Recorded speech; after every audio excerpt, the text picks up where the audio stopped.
Hello guys, my name is Prajapati Ashish.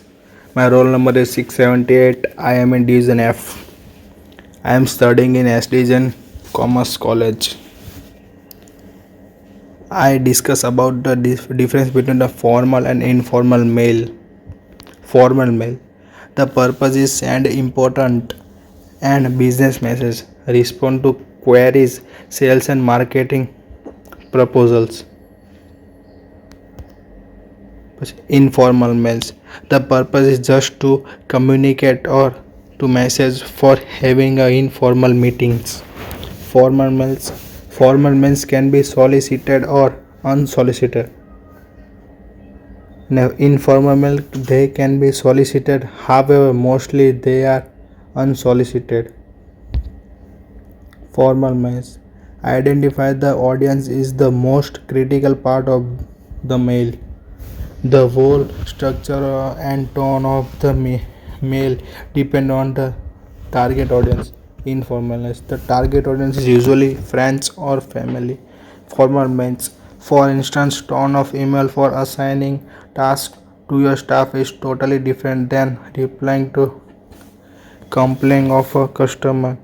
The target audience is work colleagues and business clients.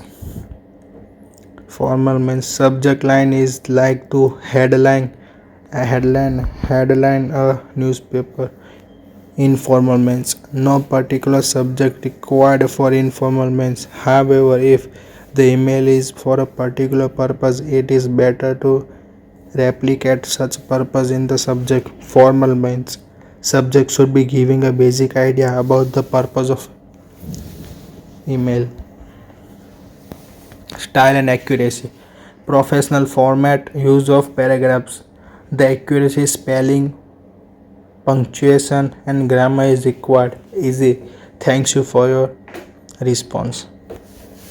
Informal means free from any style. Normally, very small messages are sent through such emails. The grammar and punctuation does not matter a lot. For example, thanks for your mail. Formal mail, opening and closing. There is a proper beginning and ending pattern. Example, dear sir, madam, your respectively. Message start courteous and with a reference.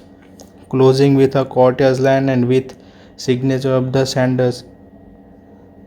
Contraction cannot be used. How are you? Where are you? Informal mail. As such, no pattern required. Opening informally with hey or hello, closing with first name or initials. Contraction can be used. You are you? How are you? For example of formal mails. Example of informal mails.